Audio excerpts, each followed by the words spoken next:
mengisi perkuliahan ini. Terima kasih. Baik, terima kasih banyak Pak Mirza.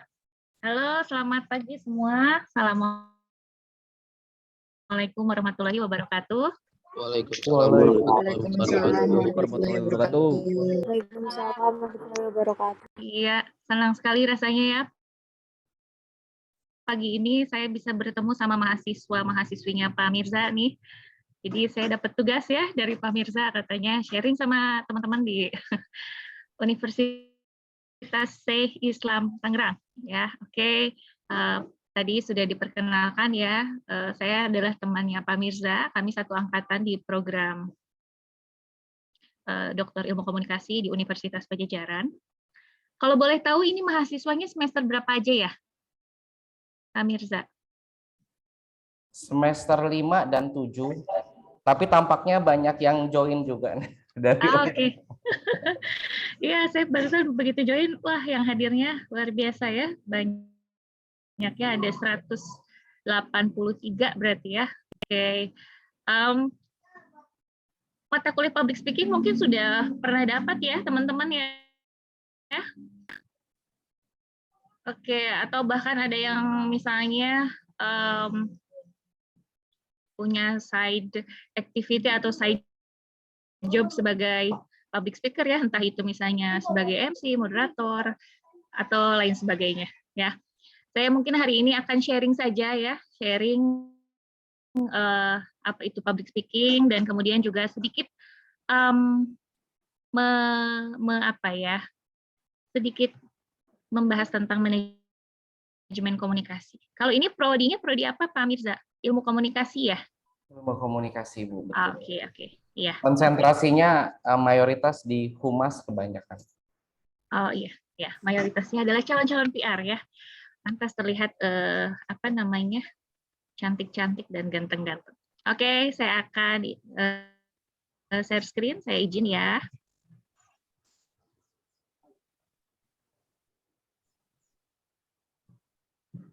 Apakah sudah nampak? Sudah muncul ya? Ya. Sudah, Bu. Oke, hari ini kita sharing saja ya, nanti kita lebih banyak kepada diskusi, begitu ya. Nah, senang sekali rasanya hari ini saya bisa bertemu dengan teman-teman semua, walaupun kita bertemunya hanya secara virtual ya, tapi mudah-mudahan sharing hari ini bisa bermanfaat, begitu ya, menambah wawasan, menambah relasi, dan lain sebagainya. Apalagi ini mahasiswa-mahasiswa tingkat akhir yang kalau dikasih teori juga kayaknya udah kepenuhan ya. Kalian sudah misalnya sudah mulai job planning, sudah mulai menyusun skripsi, sudah mulai seminar proposal gitu ya. Ini kita semacam flashback lagi ke belakang tentang public speaking gitu ya. Dan bagaimana ini akan sangat bermanfaat ketika teman-teman nanti lulus menjadi sarjana gitu ya dari program studi ilmu komunikasi. Nah, ketika melihat gambar ini, apa yang kira-kira terbayang di benak teman-teman? Adakah objek yang kira-kira mereka lagi apa? Mereka lagi aktivitas yang mereka lakukan itu apa? Diskusi, Bu. Diskusi. Oke, lagi diskusi ya. Ya, betul sekali. Lagi diskusi ya. Bisa jadi diskusi ini mungkin sedang pitching gitu ya dengan klien begitu, sedang mempresentasikan sebuah produk gitu ya.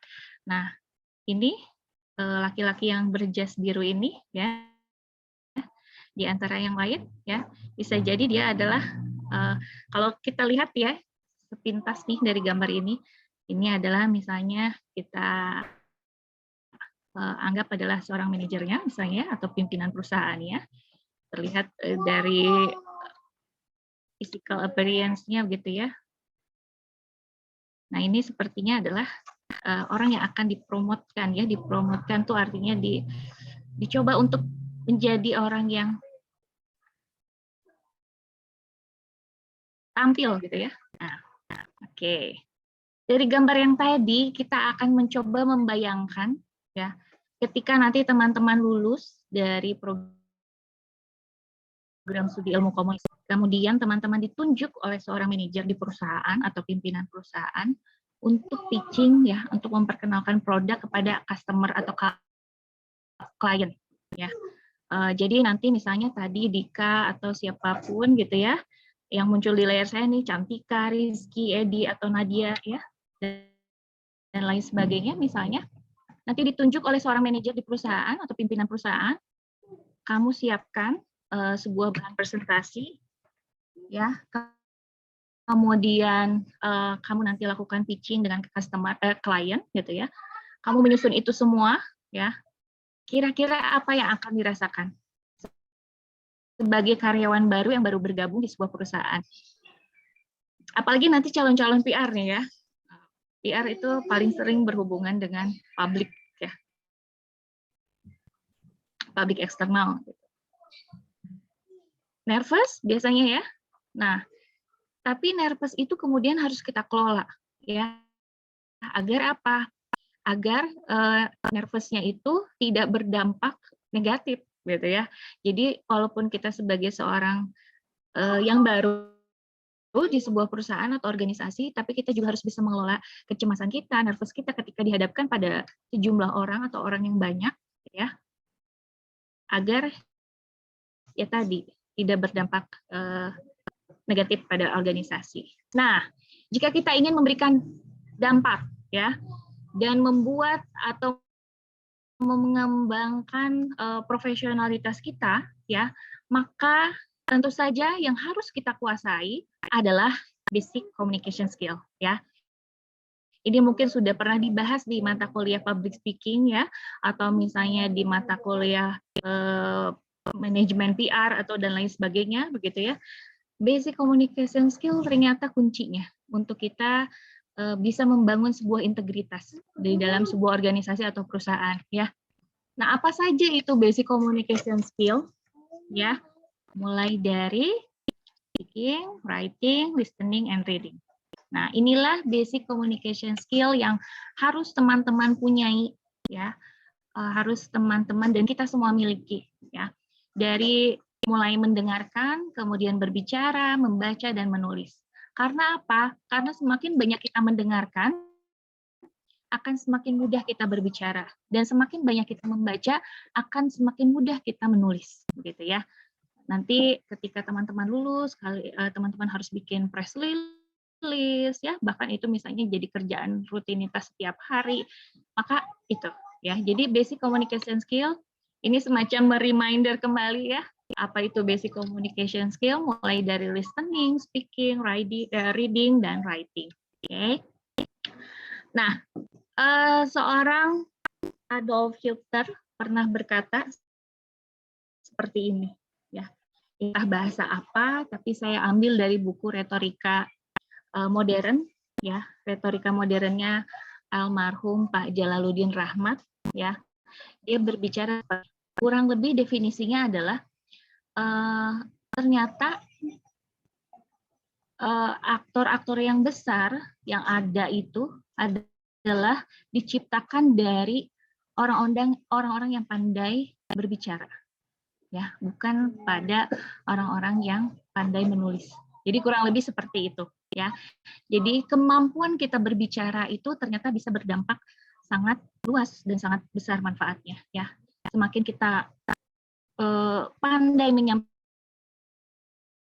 ide, gagasan, gitu ya, akan semakin mudah. Bahkan dalam sebuah perusahaan, ya, ketika kita memang cakap dalam berbicara, public speaking kita bagus, gitu ya, promosi jabatannya akan lebih cepat ketimbang mereka yang misalnya cara berkomunikasinya, gitu ya, sedikit mandek dan lain sebagainya. Jadi kemampuan seni-seni berbicara itu ternyata bisa menciptakan orang-orang yang besar, ya. Jadi orang-orang tokoh-tokoh besar, contohnya misalnya Presiden RI yang pertama, gitu ya. Dia terkenal sebagai orator yang handal, ya. Karena dari apa? Dari cara dia berbicara, seperti itu, ya. Nah, oke. Public speaking itu apa sih? Itu seperti yang teman-teman tahu, ya. Itu adalah sebuah bentuk komunikasi penyampaian pesan, ya, berupa ide, gagasan, baik secara lisan, ya, di mana seorang menghadapi pendengar dalam jumlah yang relatif besar, dan biasanya pembicaraannya itu adalah berlanjut gitu ya. Jadi tidak hanya dia menyampaikan sesuatu, tapi juga ada feedback yang akan dia terima gitu. Nah, manfaat public speaking itu apa sih? Nah, ini ya. Sebagai cara penyampaian ide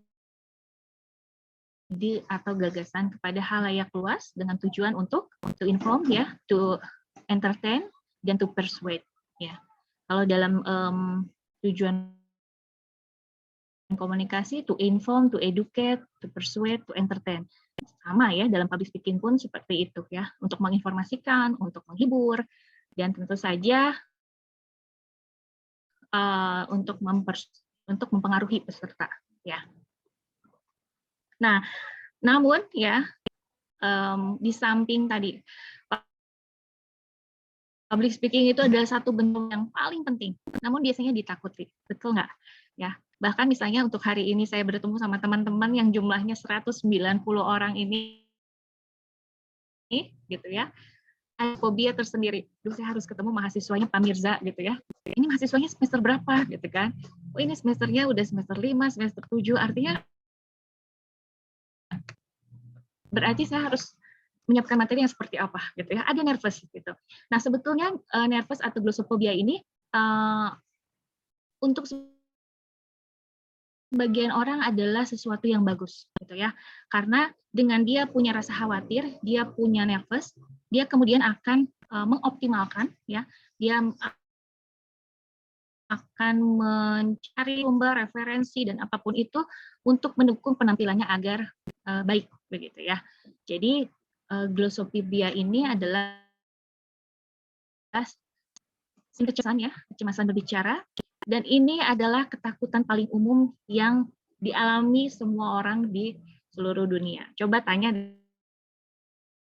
sama Pak Mirza ya. Pak Mirza kalau mau masuk ke kelas walaupun online suka nervous nggak gitu ya, apalagi menghadapi mahasiswa tingkat akhir gitu ya, biasanya ada nervous tersendiri ya. Jangan dikira kita dosen misalnya kayaknya dosen nggak akan nervous, sama gitu ya, kita pun mengalami yang namanya nervous atau glossophobia ini walaupun kita bertemunya secara online via seperti ini gitu ya, via Zoom, ada kecemasan tersendiri dan itu wajar begitu ya, karena untuk sebagian orang kita kemudian akan memanage itu ya. Nah, kaitannya dengan manajemen komunikasi, kalau dari beberapa definisi ya dari tokoh misalnya Michael Kay, Parag Diwan, mereka berbicara bahwa manajemen komunikasi itu bagaimana mengelola sumber daya komunikasi yang ada sehingga dia bisa mengoptimalkan sumber daya komunikasi itu untuk menunjang performanya gitu ya. Itu. Jadi kaitannya dengan glossophobia adalah bagaimana kemudian kita bisa ketika nervous itu muncul, kecemasan itu muncul, kita kemudian bisa mengelola sumber daya komunikasi yang ada. Gitu. Ya. Nah, cirinya apa saja sih ketika glossophobia? Biasanya ini ya, ciri-cirinya detak jantung semakin cepat gitu ya. Kemudian sebagian anggota tubuh bergemetar ya, gemeteran. Kemudian suaranya juga getar ya, keringat dingin, biasanya tadinya nggak pengen ke kamar kecil, tiba-tiba pengen ke kamar kecil ya, berkeringat, pusing bahkan ya, ada yang sampai mual juga, sakit perut ya, kemudian tangannya mungkin terasa dingin ya, salah tingkah juga ya, kemudian tidak bisa fokus, ini masih tidak bisa fokus ya. Lebih parah lagi adalah lupa materi pembicaraan.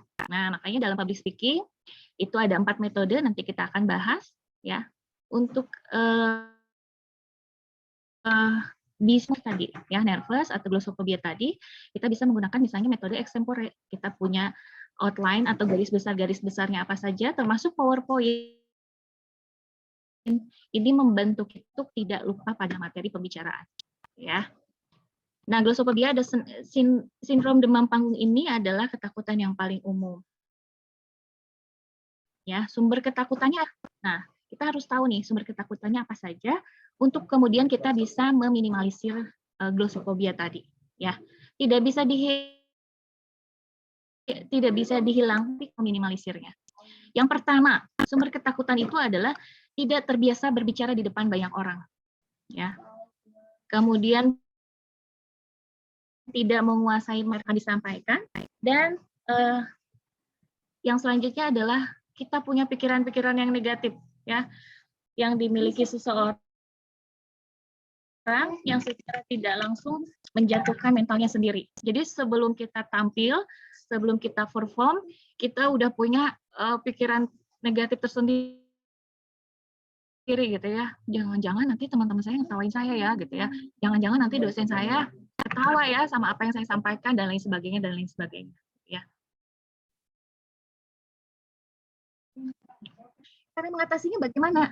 Tadi ya, mulai dari kita bisa melakukan stretching ya, tenang mulut gitu ya, A, I, U, E, O. Sebelum kita tampil, kemudian juga tarik nafas ya, atur irama nafas, kemudian tersenyum, berpikir positif, persiapan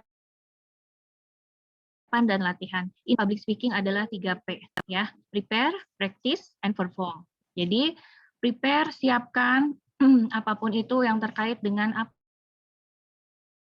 yang akan kita tampilkan. Kalau misalnya tugasnya adalah mempresentasikan materi, mempresentasikan laporan hasil riset gitu ya, maka itulah yang harus kita siapkan ya, prepare. Kemudian practice kita berlatih ya, berlatih misalnya di depan cermin ya, di dalam kamar kita berbicara, berlatih. Kemudian perform.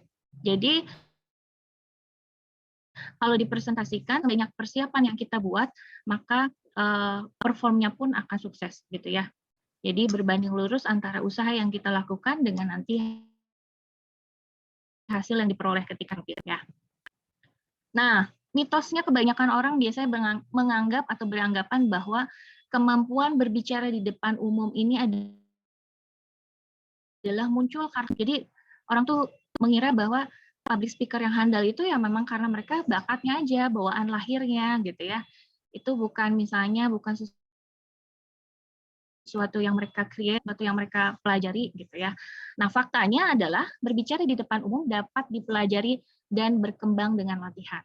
Jadi kenyataannya seorang public speaker yang handal dulunya pun sama seorang yang amatir gitu ya. Jadi seorang public speaker yang handal hari ini misalnya siapapun itu, coba dilihat misalnya dalam sebuah biografinya, itu adalah seseorang yang awalnya adalah pemula, sama kok seperti kita, pemula gitu ya. Contohnya siapa misalnya public speaker yang kalian itu motivator kah, atau news anchor kah, atau PR kah? Ada yang diidolakan? Najwa Shihab, Bu. Kira-kira siapa? Iya, siapa? Boleh? Najwa Shihab. Ya, Rona bilang Najwa Shihab gitu ya. Najwa Shihab pun sama ya. Hari ini misalnya dengan sangat percaya diri, bisa berbicara di depan umum, bisa mempersuasi banyak halayak gitu ya. Tapi kalau kita runut lagi ke belakang, kita lihat lagi, awalnya adalah seorang pemula, sama kok gitu ya. Jadi bahwa public speaker atau kemampuan berbicara di depan umum adalah sesuatu yang dapat dipelajari dan dikembangkan. Dengan apa? Dengan banyak melakukan latihan gitu ya. Nah, dari gambar ini yang tadinya sangat nervous ya, demam panggung, klaustrofobia, dan menjadi seorang public speaker yang sangat percaya diri ya. Apa yang harus dilakukan ya? Perubahan dari gambar yang kiri menuju ke gambar yang kanan. Bagaimana caranya begitu. Nah, ini kalau teman-teman lihat foto ini, kira-kira audiens yang saya hadapi berapa orang? Banyak. Banyak. Ada berapa? Ribuan, Bu. 100 mungkin, Bu. 100 ya. Kalau kita lihat dari ruangannya, begitu sepertinya ini ruangan. Oke. Ini adalah ketika dulu belum pandemi di tahun 2018, saya diminta dengan rekan saya diminta melakukan latihan public speaking untuk ibu-ibu Dharma Wanita di Universitas Jenderal Ahmad Yani di Cimahi, Bandung, di Cimahi ya. ternyata seperti ini. Nah, ini jumlah audiensnya kurang lebih seperti ini dan masih ada ke belakang gitu ya. Jadi bukan peresmian gedung. Jadi memang ini gedungnya baru diresmikan begitu ya. Setelah itu kita melakukan pelatihan public speaking untuk ibu-ibu Dharma wanita. Ya, nervous saat itu tentu saja karena bisa dibilang saya dan rekan saya itu termasuk dosen muda, gitu ya, dosen muda yang kemudian diminta berbicara di depan ibu-ibu Dharma wanita yang notabene mereka dari istri TNI, gitu ya, ada yang istri jenderal dan lain sebagainya, gitu. Nah itu nervous ada tentu saja gitu ya. Apa yang kami lakukan? Yaitu tadi 3P tadi kuncinya. Kita melakukan persiapan, prepare ya. Kita merancang sebuah materi ya. Kemudian juga kita latihan ya. Kemudian juga kita mencari tahu ya, analisis audiens. Audiens kita siapa sih? Gitu kan? Audiens apa? Audiens kita misalnya ibu-ibu, audiens kita mahasiswa, audiens kita misalnya teman sebaya. Dan itu akan menyesuaikan materi yang akan kita sampaikan, gitu ya. Gitu. Nah, dari tadi misalnya nervous, glossophobia, bagaimana sih cara untuk meningkatkan percaya diri? Nah, ini menurut Jo dalam bukunya Fitriana Utami Dewi ya, judulnya Public Speaking, Kunci Sukses Bicara di Depan Publik. Ya, ada 8 cara mengatasi rasa takut dan supaya kita lebih percaya diri. Sebentar.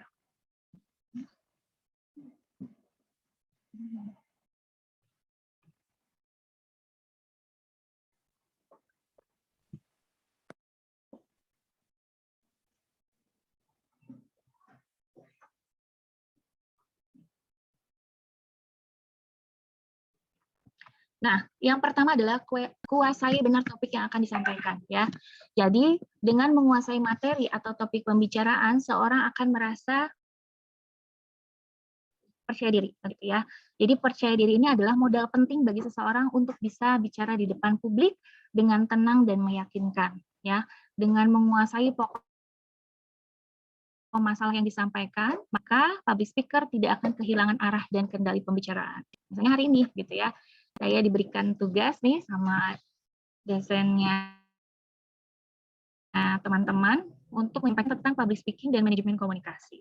Maka saya mempersiapkan, ya, saya mencoba mempersiapkan materi-materi yang akan disampaikan, gitu ya.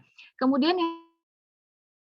yang kedua tadi audiens atau kenali siapa pendengarnya dengan mengetahui berapa jumlah yang akan hadir, gitu ya. Kemudian mengapa mereka hadir, ya. Kemudian juga tingkat pengetahuan mereka terkait tema yang dibahas, kemudian harapan mereka, ya, termasuk juga misalnya mayoritas yang hadir itu sebetulnya laki-laki atau perempuan, kita juga perlu tahu ya, kemudian usia gitu ya, kemudian tadi ya pengetahuan dan lain sebagainya, karena dengan mengenali hal-hal yang tadi disampaikan, siapa yang akan hadir, berapa jumlahnya, tingkat pengetahuannya, ya, itu menjadi penting ya terkait dengan penulisan atau bahan materi ya.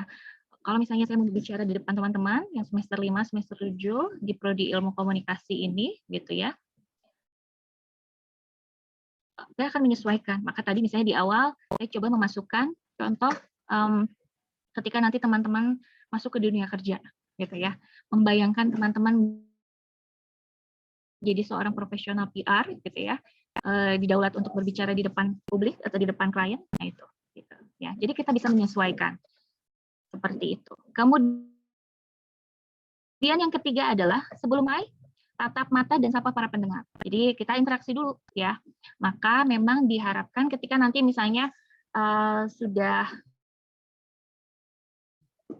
PR offline ya, atau misalnya nanti teman-teman masuk ke dunia kerja ya, kita harus bisa datang lebih awal. Ya, apalagi misalnya kita akan melakukan sebuah presentasi, itu diupayakan atau diwajibkan datang lebih awal karena tadi kita harus mengenal dulu ya lokasi tempat kita nanti akan berbicara ya, atau apa namanya, situasinya, setting tempatnya itu seperti apa. Karena nanti kita akan menyesuaikan dengan setting tempat tersebut ya, seperti itu. Jadi sebelum memulai tadi sapa dulu ya, ciptakan suasana yang nyaman dan hilangkan kesan ada jarak dengan peserta ya. Maka di awal presentasi misalnya boleh disampaikan sebuah cerita lucu gitu ya, sebuah pantun, atau tadi misalnya apa namanya, sebuah cerita yang membuat para audiensnya kemudian ikut sama-sama berpikir gitu ya. Akhirnya kan menimbulkan interaksi. Nah, kemudian yang keempat adalah pandai-pandainya menggunakan bahasa tubuh dan penampilan secara tepat. Jadi kalau tadi lihat gambar yang ini, ya, gambar yang ini, posisi berdiri yang seperti ini adalah posisi yang nyaman. Artinya ketika nanti teman-teman misalnya harus melakukan sebuah presentasi di depan kelas ya, atau di sebuah ruang meeting dengan posisi berdiri, pastikan bahwa ketika kita berdiri, kaki kita tidak menutup begitu ya.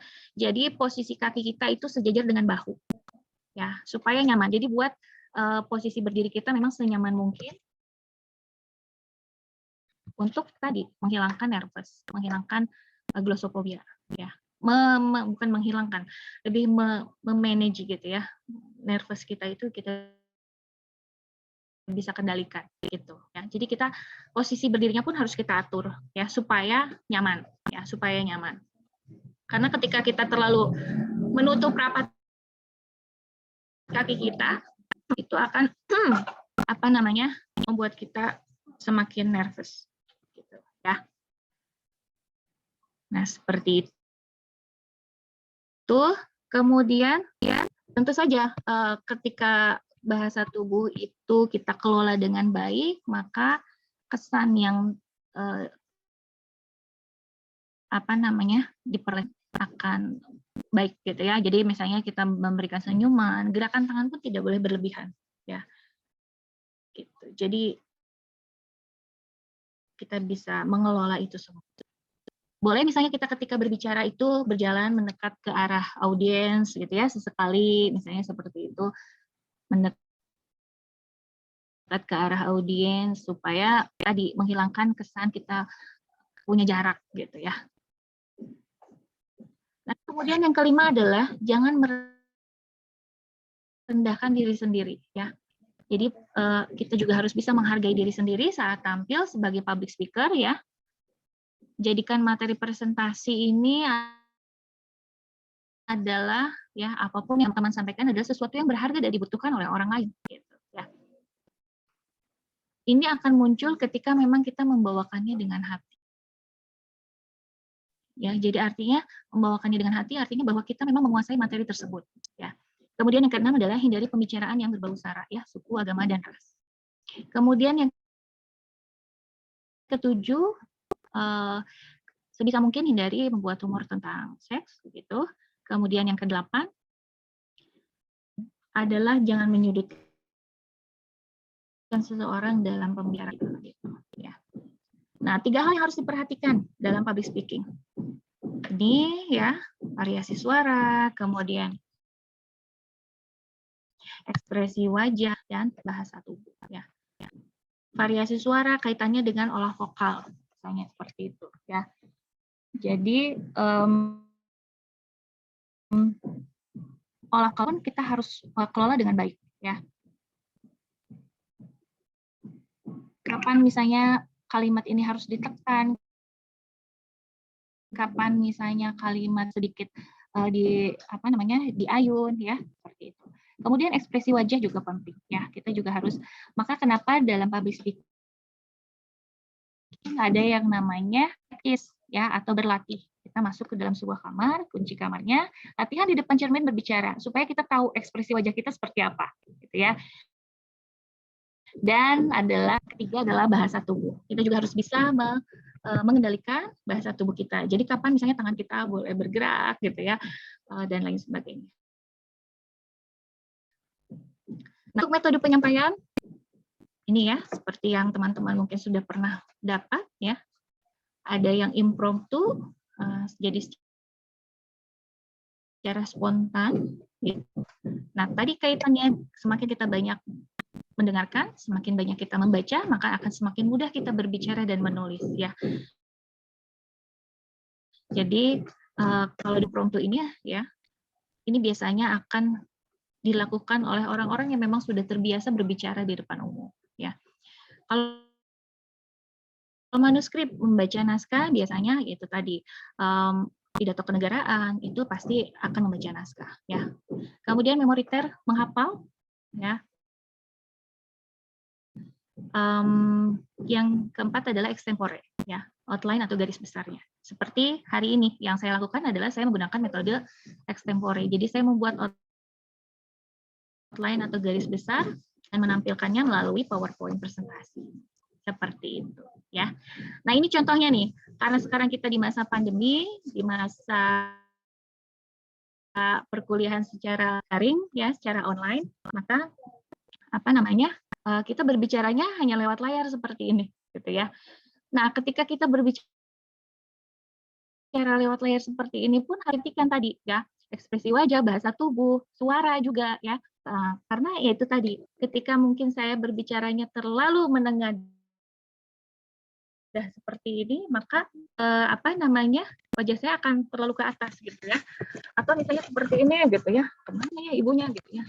Atau kadang pernah ada yang rapat tuh seperti ini gitu ya. Jadi kita memang harus bisa menyesuaikan, memposisikan ya di virtual ini seperti apa gitu ya. Karena akan mempengaruhi kaitannya dengan bahasa tubuh kita gitu ya. Jadi kalau terlalu begini juga kesannya kan bisa dikira ini kok kayaknya agak-agak gimana gitu ya. Jadi, ini hasil capture teman saya ketika kemarin harus presentasi ya di seminar internasional gitu. Jadi sebisa mungkin bisa memposisikan ya. Ini hasil capture ya. Ternyata bahasa tubuh kita tuh seperti ini ketika berbicara. Nah, maka kenapa harus praktis tadi berlatih supaya kita tahu ya mimik muka, ekspresi wajah kita itu seperti apa. Bahkan teman-teman boleh sampai misalnya merekam gitu ya. Itu teman-teman simpan. Biasanya yang saya lakukan ketika harus menjadi seorang MC, moderator, saya latihan dulu ya. Saya bikin skripnya dulu ya. Walaupun misalnya sudah ada tuh rundown-nya ya. Rundown-nya seperti ini ya Bu misalnya ya. Tapi tetap saya akan membuat skripnya ya. Saya akan membuat skripnya. Saya mencatat dan mengetik satu persatu kata demi kata apa yang akan saya ucapkan. Walaupun misalnya itu sudah bisa saya ucapkan tanpa menggunakan teks, tapi tetap saya ketikkan dulu. Supaya tadi ketika misalnya saya mengalami nervous, ada chat itu ya, saya bisa kemudian kembali lagi gitu ya dan tidak lupa dengan apa yang akan disampaikan. Nah, ini ya, jadi ekspresi tubuh, ekspresi wajah, body language ya, itu. Dan nah, apa sih yang disampaikan sehingga terlihat misalnya bersemangat dari ekspresi wajahnya tentang customer satisfaction ya, karena memang kebetulan salah satu concern saya kemudian mata kuliah yang saya ampu juga adalah tentang ini, tentang perilaku konsumen, komunikasi ya, termasuk juga public speaking ya, audit komunikasi dan lain sebagainya. Nah ini, kemudian saya setelah presentasi dapat WhatsApp dari teman saya seperti ini gitu ya. Itu kebahagiaan tersendiri untuk saya ketika dapat testimoni seperti itu. Oh, ternyata apa yang saya sampaikan diapresiasi oleh orang lain gitu ya. Jadi sebagai orang komunikasi memang betul bahwa kita harus ekspresif. Ekspresif itu dalam rangka ya tadi menyemangati orang lain ya, menyemangati rekan kita. Dan itu akan sangat berguna bagi orang lain gitu ya. Dan kemudian saya flashback gitu ya, apa yang saya sudah lakukan sehingga teman saya berbicara atau menyampaikan testimoni yang sangat, oh ternyata memang saya sangat betul-betul hadir ketika menyampaikan presentasi ini. Artinya saya menyampaikannya dengan hati ya, karena memang ini adalah riset yang betul-betul saya kerjakan, walaupun teman-teman mungkin bisa lihat ya kata-kata ini last minute, karena memang last minute saya mengerjakan ini ya, tapi karena memang last minute kan, tapi ini jangan dicontoh sih sebetulnya untuk last minute-nya ya. Last minute-nya itu kemudian saya sangat fokus, saya bisa mengerjakan dengan all out ya. Kemudian saya mempresentasikannya dalam bahasa Inggris gitu ya, karena memang acaranya adalah seminar internasional, saya coba menyampaikannya dalam bahasa Inggris dan ternyata diapresiasi baik ya. Jadi seperti itu, ketika kita memang menyampaikan itu dengan hati dan kita memang hadir di dalam sebuah presentasi itu, apapun yang akan kita sampaikan itu akan lebih makna dan kita lebih powerful menyampaikannya gitu. Nah, seperti itu. Nah, ini adalah beberapa kata mutiara yang saya kutip ya. Ada banyak konsekuensi dari pengetahuan. Jadi jangan berhenti belajar dan meningkatkan skill, termasuk skill public speaking kita, gitu ya. Jadi terus berlatih, terus explore ya, apapun itu. Ketika ada kesempatan kita berbicara, ambil ya. Misalnya nih teman-teman di keluarganya sebentar lagi misalnya menghadapi akhir tahun gitu ya, ada kumpul-kumpul keluarga walaupun dalam jumlah terbatas misalnya. Ayo dong siapa yang jadi MC? Ajukan diri gitu ya. Supaya apa? Supaya kita memang betul-betul berlatih gitu ya. Semakin banyak kita berlatih, akan semakin meningkat ya kemampuan kita dalam berbicara gitu. Nah, kemudian yang selanjutnya ini quotes-nya juga bagus ya. Abaikan omongan orang yang tidak percaya pada kemampuanmu ya. Karena kebanyakan mereka itu hanya iri melihat kita lebih berani, takut melihat kita lebih unggul dari mereka. Jadi positive thinking, terus berusaha ya. Kalau quote saya yang selanjutnya adalah bercita-cita tinggi langit ya. Karena kalaupun jatuh, kalian akan jatuh di antara bintang-bintang gitu ya. Jadi punya cita-cita itu yang tinggi gitu ya. Karena ketika misalnya cita-cita itu tidak tercapai sesuai dengan yang kita targetkan, kita tetap bisa meraih itu semua. Karena semakin banyak mimpi yang kita buat, kita enakan, maka itu pun akan sebanding dengan usaha yang akan kita lakukan gitu ya. Itu mungkin dari saya. Terima kasih banyak. Silakan teman-teman yang mau didiskusikan. Baik, terima kasih Ibu Putri Trulin. Di sini kita langsung masuk ke sesi Q&A. Ada beberapa pertanyaan nih.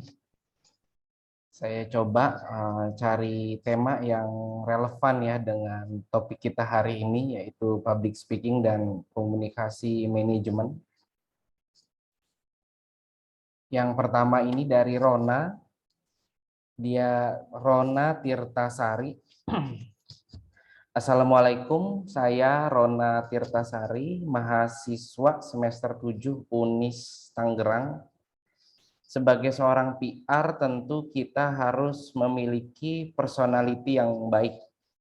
Adakah tips dari Ibu untuk membangun personality yang baik? Terima kasih.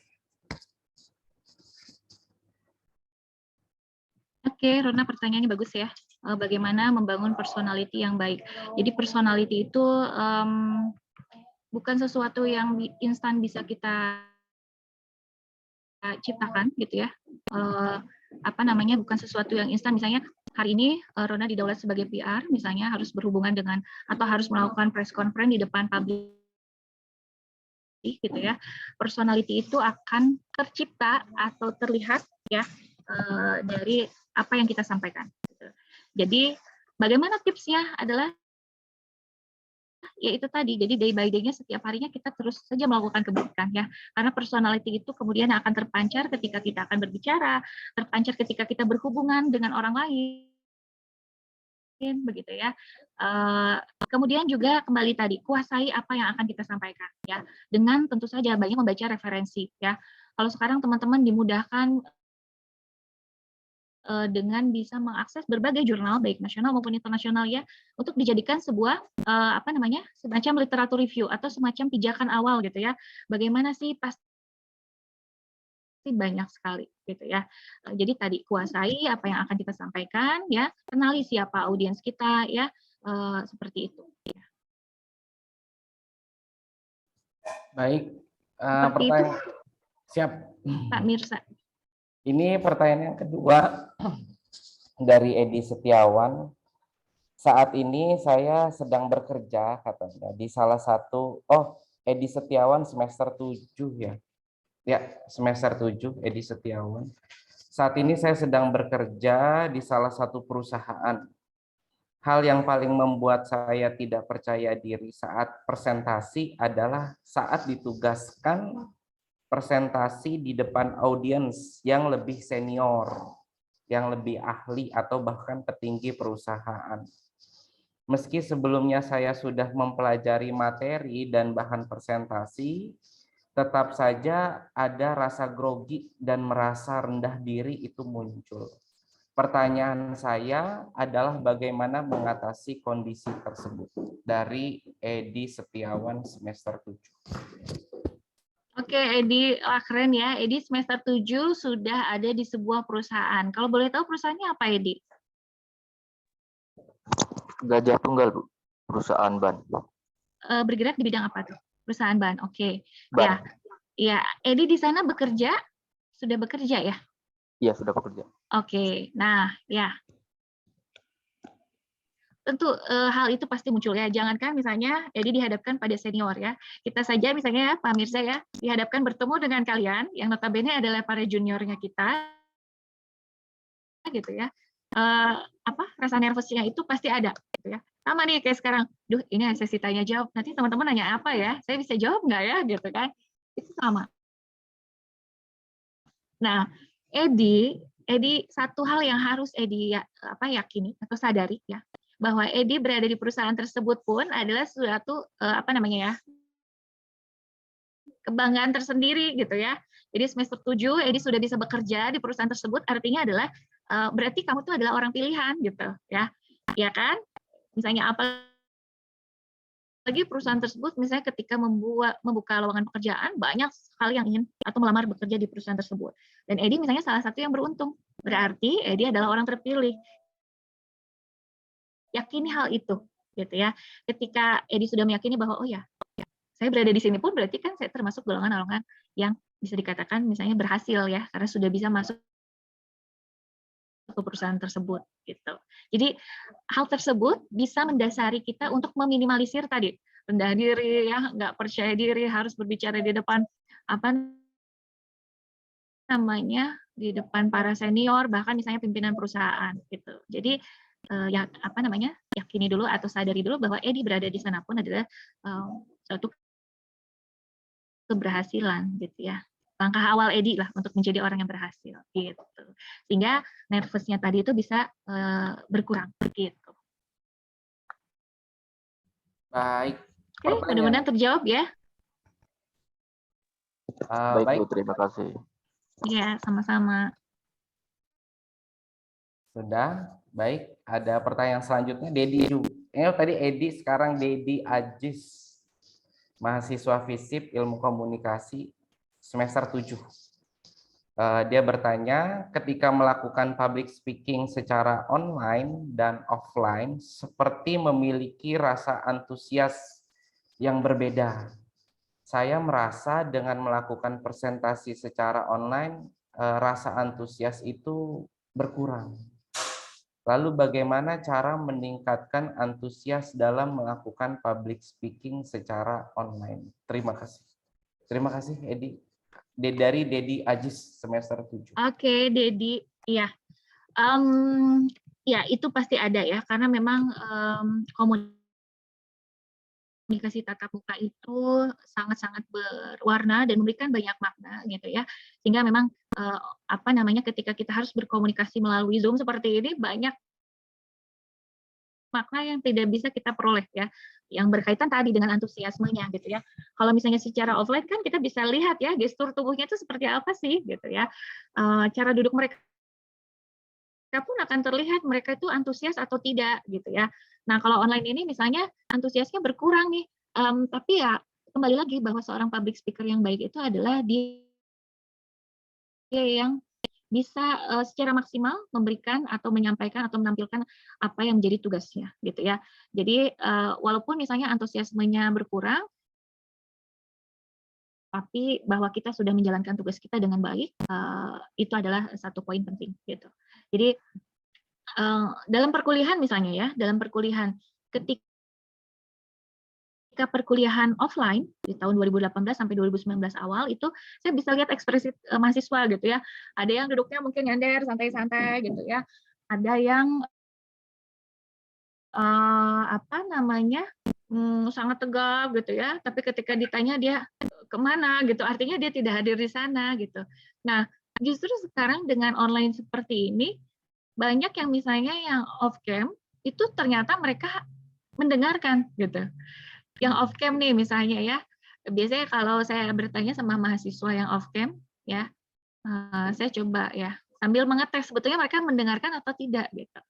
Karena sama kan kami pun mahasiswa ya, saya Pak Mirza juga mahasiswa, saya terkadang off cam gitu, tapi tetap saya menyimak gitu ya. Jadi seperti itu. Jadi walaupun antusiasmenya berkurang, tapi pastikan bahwa kita sudah menjalankan tugas kita sebagai seorang public speaker dengan baik gitu ya.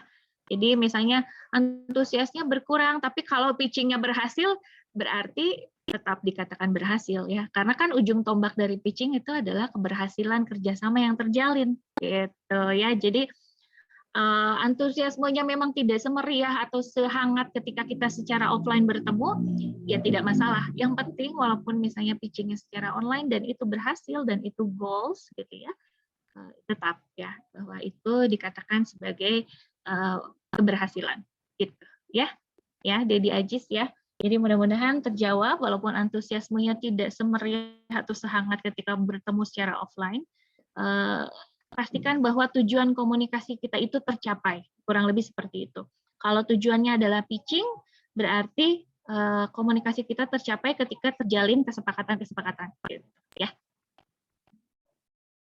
Mudah-mudahan terjawab ya. Terima kasih pertanyaannya.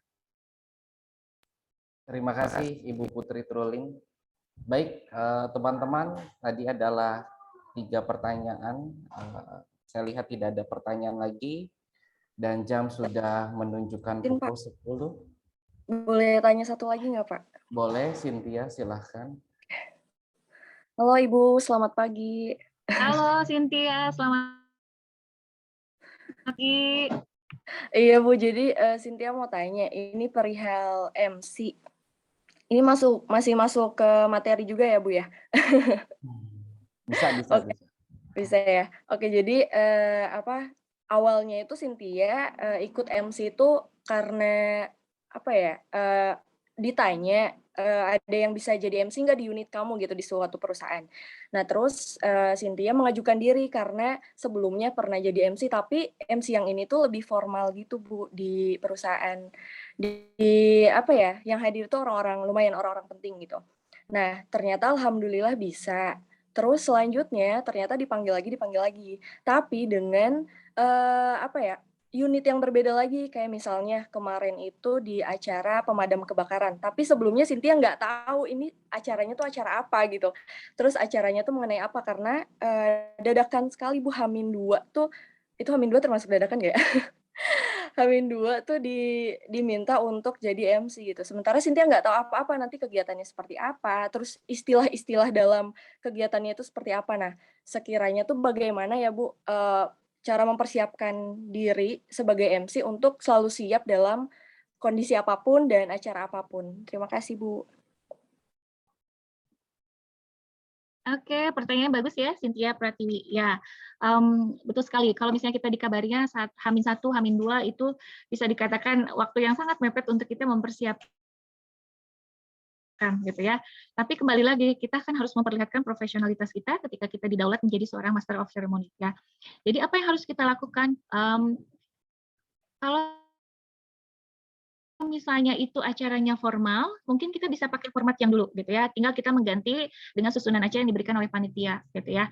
Dan kalau formal itu sebetulnya improvisasinya sedikit ya dibanding dengan acara non formal. Karena ketika acara formal pasti formatnya seperti itu saja gitu ya. Formatnya tidak akan jauh berbeda dengan misalnya format kita menjadi MC sebelum sebelumnya di acara formal. Ya, contohnya misalnya MC pelantikan pejabat gitu ya. Itu kurang lebih seperti itu ya. Dan juga kita pasti akan ada request untuk meminimalisir improvisasi karena kita membawakannya itu secara protokoler gitu ya. Jadi kata-katanya sangat resmi, sangat baku, tidak ada kata-kata yang membuat audiens misalnya tepuk tangan. Nah, itu biasanya nggak ada gitu ya dalam acara formal. Ketika kita menjadi MC dalam acara formal itu nggak akan ada tuh ya. Atau misalnya bisa sih itu bisa semi formal bahkan ya, ketika misalnya kita mengajak hadirin untuk memberikan apresiasi, tepuk tangan, itu biasanya acara-acara yang semi formal. Tapi kalau untuk acara formal biasanya pelantikan, penerimaan mahasiswa baru ya, kalau di dunia kampus nih, pelantikan pejabat gitu ya, itu pasti kita membawakannya dengan formal dan sangat tekstual ya, sehingga meminimalisir improvisasi. Jadi solusinya adalah kita pakai format yang lama dan sebisa mungkin misalnya H-2 itu kita sudah punya rundown ya, untuk kemudian kita susun ya. Kita harus berbicara apa saja sih gitu. Nah, kecuali kalau misalnya acaranya acara non formal itu seperti acara gini, dalam sebuah MC pernikahan pun itu terbagi menjadi dua. Yang pertama ketika akad nikah, itu suasananya formal, syahdu gitu ya. Kita hadirnya betul-betul dengan hati gitu ya. Tapi ketika acara resepsi kan banyak noise tuh ya. Banyak noise, ada suara musik ya dan lain sebagainya. Mungkin di awal masih bisa kita sedikit formal ya. Tapi ketika di pertengahan sampai ke akhir nada bicara kita harus agak tinggi gitu ya, karena kita balapan nih sama suara sound system gitu ya. Jadi seperti itu. Jadi kalau untuk acara formal solusinya adalah kita udah punya formatnya tuh ya, apalagi Cynthia sering misalnya didaulat menjadi MC dari acara ke acara lainnya, maka itu ya. Jadi formatnya itu kita simpan baik-baik ya. Nanti kita bisa pakai lagi. Tinggal kita mengganti misalnya mengganti yang memang harus kita sesuaikan gitu ya. Seperti itu Cynthia, mudah-mudahan terjawab ya. Oke, baik Bu. Terima kasih Bu. Ada lagi pertanyaan teman-teman? Mahasiswa-mahasiswiku yang baik hatinya. Ada pertanyaan lagi? Tidak ada. Baik, Ibu Putri Trulin bisa berikan kesimpulan tentang materi yang Ibu sampaikan dan pesan-pesan terakhir. Oke. Pesan saya adalah perbanyak membaca referensi begitu ya, kemudian juga berlatih karena ketika kita berbicara tentang public speaking ini adalah sebuah skill yang memang harus kita latih ya dan kita optimalkan ya. Dan sebisa mungkin kita ketika nanti teman-teman terjun menjadi seorang PR juga pastikan bahwa kita menjadi seorang PR yang profesional ya, dengan tadi banyak berlatih, banyak mempersiapkan, banyak berlatih, dan ketika kita perform memang kita memberikan yang terbaik dari apa yang kita bisa berikan. Seperti itu saja mungkin Pak Mirza. Semangat buat teman-teman yang sedang menyusun skripsi, sedang job training ya, mudah-mudahan dilancarkan dan segera